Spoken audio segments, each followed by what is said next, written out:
You know that feeling, right? That moment when the world just feels like it's spinning a bit too fast, challenges are piling up, and you just feel, well, like you're maybe ready to throw in the towel. Seems pretty common these days, doesn't it? Oh, absolutely. It really is a universal thing, that sense of being, overwhelmed by just how complex modern life is. It almost feels like the default setting sometimes. It does. But what if I told you there's wisdom, like nearly 2,000 years old, that could offer a surprisingly potent antidote? Today, we're doing a deep dive into Stoicism. Specifically, we're zeroing in on the teachings of the Roman Emperor, Marcus Aurelius. Oh, Marcus Aurelius, yeah. Yeah, and it's all about building, incredible resilience, mastering self-control, and this is key, putting your energy only into what you can genuinely influence. And what's really fascinating, I think, is how these aren't just like dusty old ideas. They're actually incredibly sharp, practical tools, really well suited for the pressures we face today. Exactly.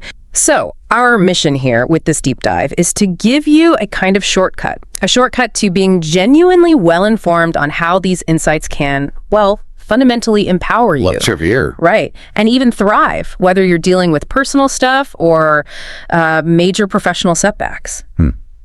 Powerful stuff. Yeah. And we've been digging into a source called Stoic Resilience, timeless wisdom from Marcus Aurelius. Yeah. It's really designed to help you stay strong when things get tough. And, what immediately strikes me looking at this is how Marcus Aurelius didn't just endure adversity. He saw it differently. He saw it as a kind of necessary training. That's exactly it. He fundamentally believed that adversity isn't something to just avoid or, wish away. He saw it as inevitable, yes, but also essential for shaping who you are. His teaching encourages us to embrace challenges, not as roadblocks, but as opportunities for real character growth. Opportunities. Okay. Think of it like a blacksmith forging steel, right? The metal only gets stronger when it goes through the fire. That's a powerful way to put it. So it's not about just passively accepting hardship then? Not at all. It's more about viewing that tough situation.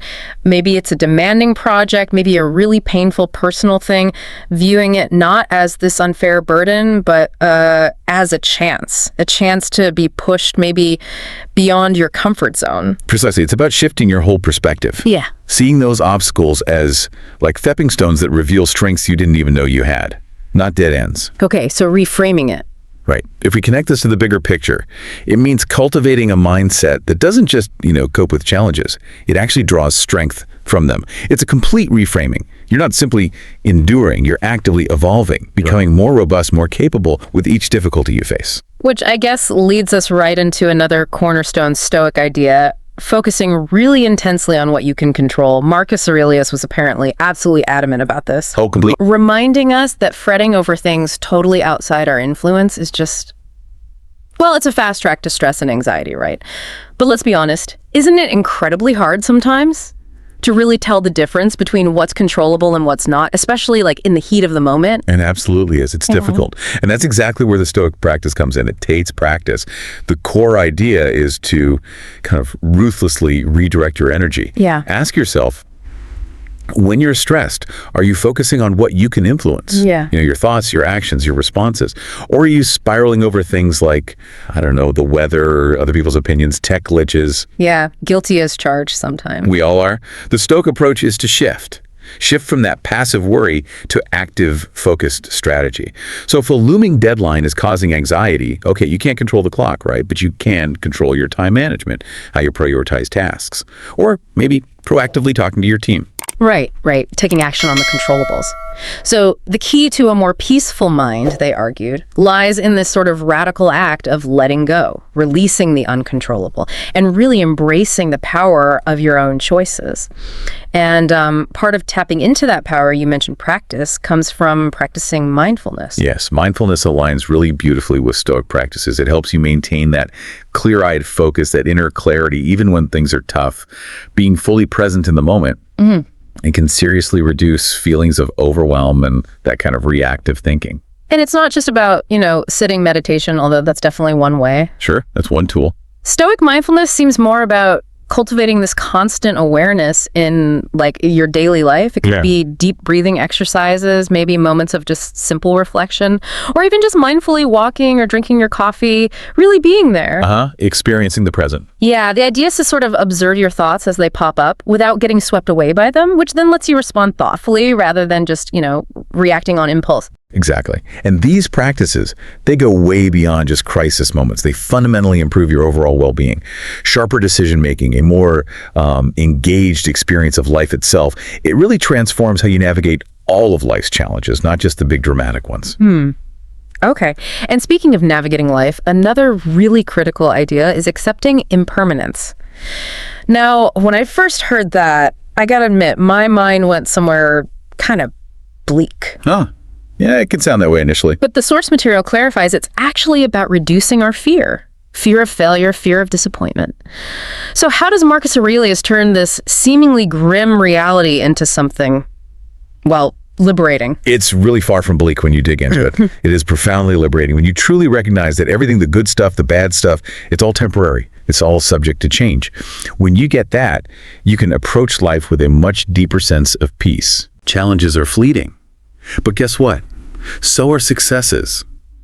This perspective encourages you to savor the good moments fully, but without desperately clinging to them. And to accept hardships as opportunities for growth, knowing they too will eventually pass.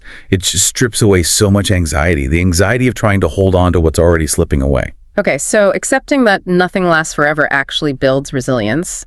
And maybe there's a strange kind of comfort in that constant change. There really can be. But even with all that flux, we still need anchors. Which brings us to cultivating gratitude. Gratitude, yes. Yeah. It's such a powerful counterforce to adversity, almost like a mental recalibration device. Marcus Aurelius really emphasized shifting your focus away from what you lack towards what you have, no matter how small or seemingly insignificant it might seem. It fosters contentment, joy, a positive outlook, even when circumstances are genuinely tough. And the source suggests some practical ways, right? Like keeping a gratitude journal, or maybe just jotting down 3 things you're thankful for each day, or even just taking a moment in the morning to reflect.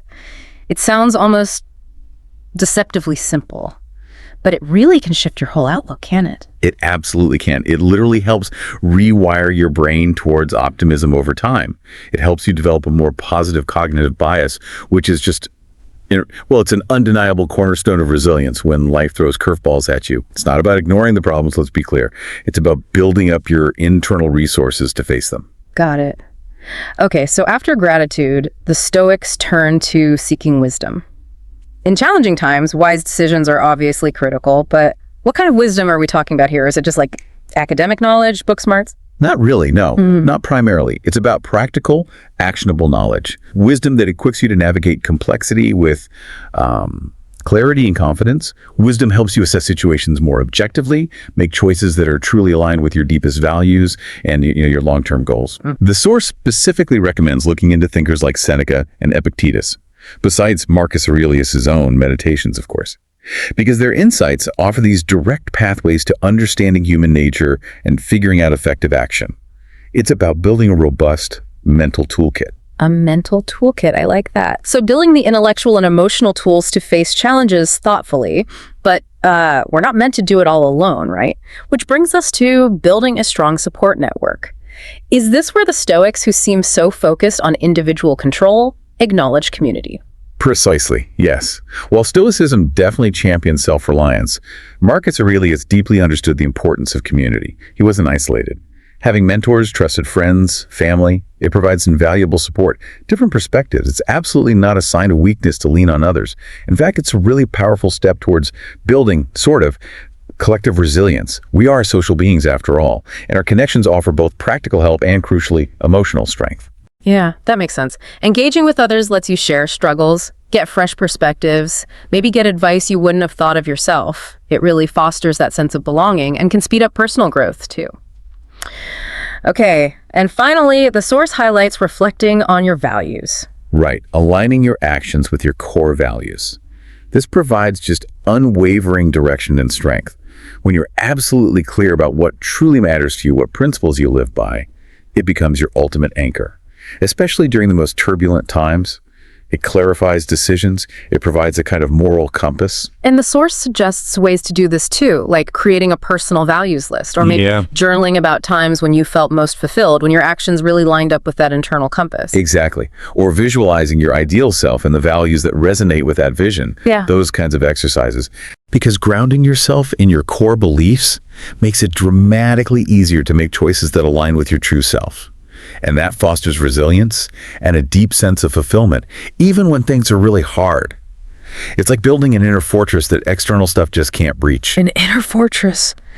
Wow. Okay, so to recap this deep dive into Marcus Aurelius and Stoicism, we've covered 8 pretty powerful lessons for staying strong when things get challenging. We talked about embracing adversity, focusing on what you can control, practicing mindfulness, accepting impermanence, Cultivating gratitude, seeking wisdom, building that support network, and reflecting on your core values. Yep. Right. All 8. And each of these lessons really offers remarkably practical tools to navigate life's ups and downs with, well, more resilience and a real sense of purpose. Applying even just 1 or 2 of these insights consistently can lead to some profound personal growth and, honestly, a much more fulfilling existence. So here's my question for you, the listener, as you go about your week. Which one of these 8 timeless Stoic lessons might you pick as your anchor point for the next few days?